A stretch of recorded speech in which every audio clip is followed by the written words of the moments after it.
Right, in this example, we have a subsidiary that's land to the parent. Therefore, immediately identify this will include your analysis of owner's equity and your NCI will be affected. Then the subsidiary sold the land, which was an original cost of $200,000 to the parent for $300,000 on 2 January 2015.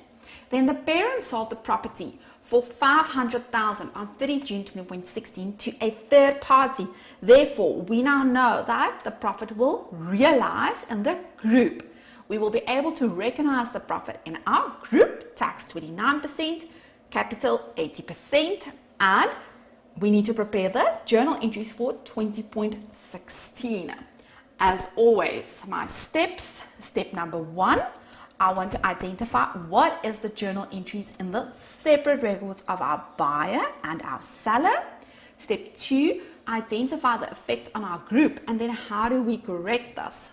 Step number 3, I will prefer to make use of a timeline because this transaction flows over 2 years. And step number 4, I will include my elimination journals. Right, now step 1, if we look at the separate records of our buyer. In our buyer's records, our buyer will debit land, increase with a $300,000, and credit bank, decrease $300,000. Therefore, do you agree with me? If you look at this, there is unrealized profit included in this $300,000.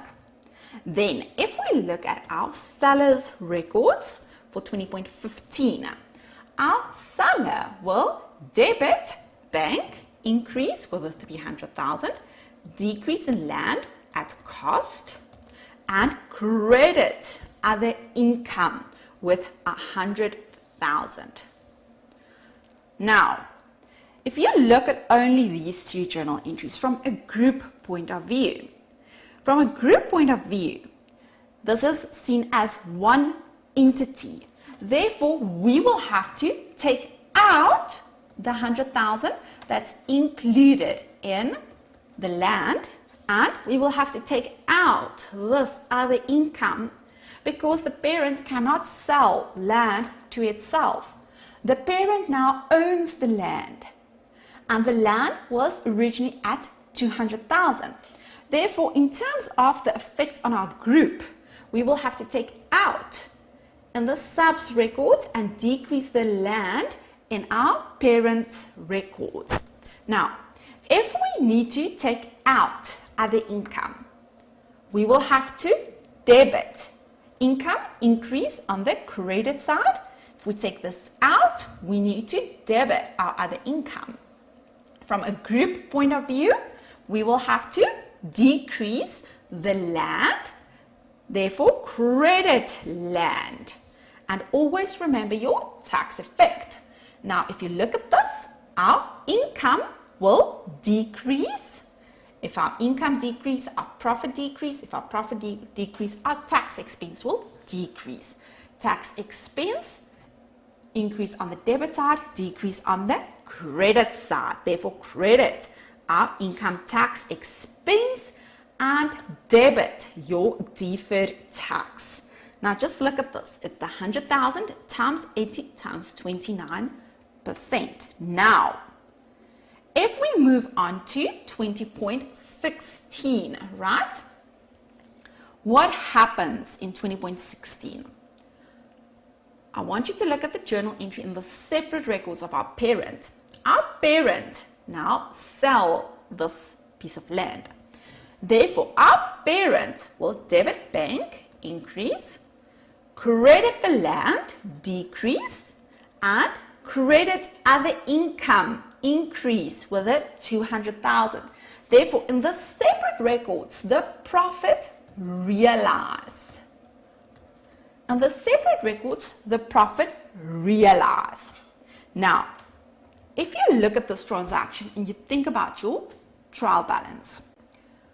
Now, when we apply these journals to our trial balance, first I want you to focus only on the black amounts. This is our 20.15 amounts. Please listen to me. focus only on the amounts included with a black pen.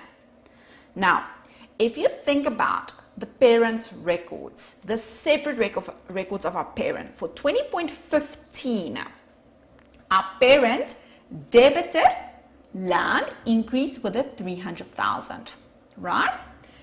And our subsidiary decreased the land with 200,000. I'm going to exclude my tax discussion. This is not included in this discussion.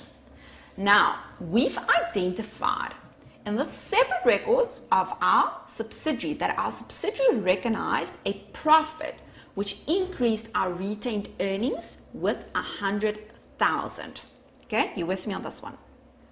Now, our elimination journal, we've identified that we need to take out the additional 100,000 included from our parent's journal, and we need to take out the profit recognized by our subsidiary, because from a group point of view, our land is still included at the original cost price of the subsidiary, the 200,000, and we may not recognize a profit because this is now one entity.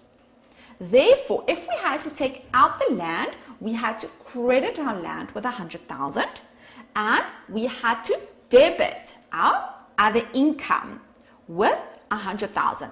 Remember now, this is in 20.15. Now, what happens in 20.16? In our parents' records, our parents sell the land, therefore credit 300,000. Look at this, a decrease of 300,000.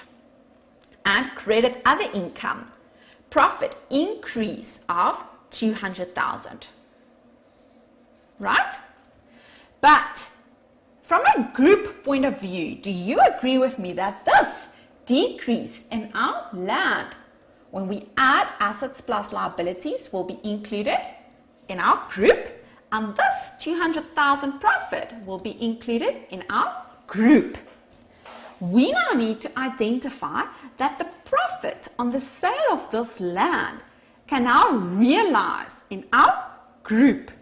Therefore, two things that we will have to take into account here. Number one is we need to correct our retained earnings. Opening balance of 20.16 should agree to the closing balance retained earnings of 20.15. And number two, we need to identify that the profit will now realize in our group. Right, now if we have to correct the opening balance, what do we need to do? If we have to correct our retained earnings opening balance, at the end of 20.15, we've debited our profit decrease in our retained earnings. You with me? Therefore, we will have to debit our retained earnings to correct our retained earnings with 100,000. And from a group point of view, what is the value of the land? The land is valued at 200,000, and now they've sold the land. Therefore, from a group point of view, the total profit to be recognized on this sales transaction will be 300,000. Why? Because the selling price is 500,000 minus the original 200,000. Therefore, 300,000. But how much have they recognized through including the parents in the group? Only 200,000. Therefore, we still have to increase the profit, and we will credit our other income in our profit and loss with 100,000. Therefore, if you look at this, we are applying our steps. First, we had to correct the retained earnings, and then we had to identify that due to the fact that this asset was sold to an outside party, we may now recognize the profit in our group. And the profit on this transaction is the 300,000. Therefore, if you look at this, if we recognize our journal, we have our 200,000, which came through our parents' trial balance, plus the 100,000 journal. And our asset is 0 because we have already recognized this 300,000 where we took out the asset. We look at our journals for 20.16. Remember, on the right side, we need to ensure that our closing balance of our retained earnings agrees to the opening balance for 2016. And number 2, our profit will realize. Now, when you look at our journals for 20.15, just look at this again for me, please. We debit our other income and we credit our income tax expense. Therefore, the net effect will be debited to our retained earnings. And we debit our deferred tax. Therefore, we debit our deferred tax, you see, and credit other income, the profit realized. Now, due to the fact that the profit realized, our profit income, which is profit, increase, therefore our tax expense will increase, our tax expense increase on the debit side. Therefore, we debit our income tax expense and we credit our deferred tax in our statement of financial position. And then what do you need to remember? If you had to prepare your analysis of owner's equity, I'm going to make use of purple. If you had to prepare your analysis of owner's equity and you have your, look at the top right corner, you have your at period, you have your since period, and you have your profit or loss for the current year.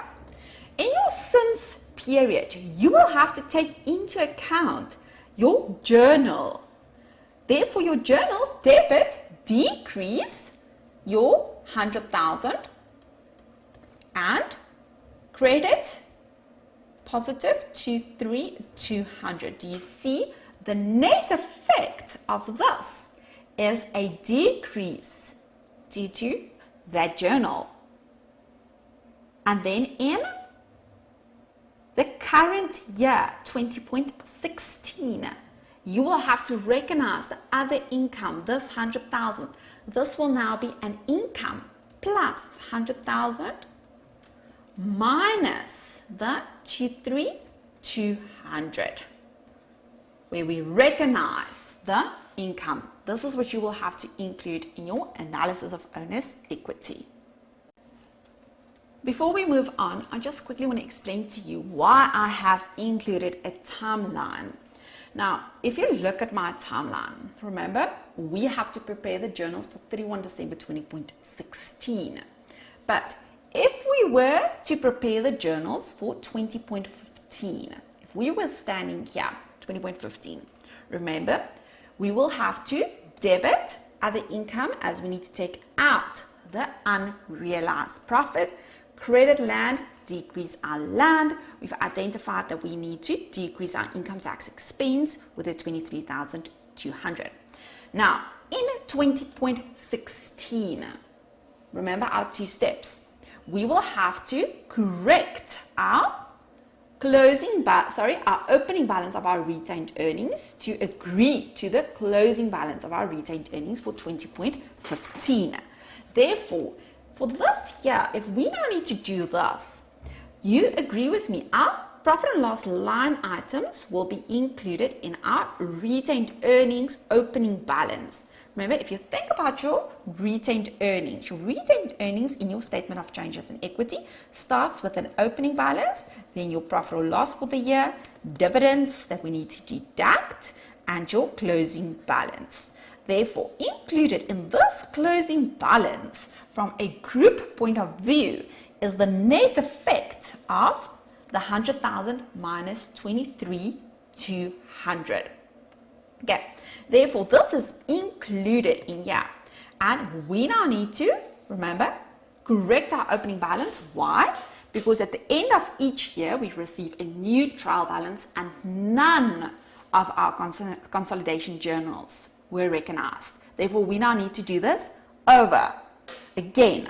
Right, now to be able to correct this, we will then have to debit our retained earnings with a net effect. Right, and we may now realize the profit.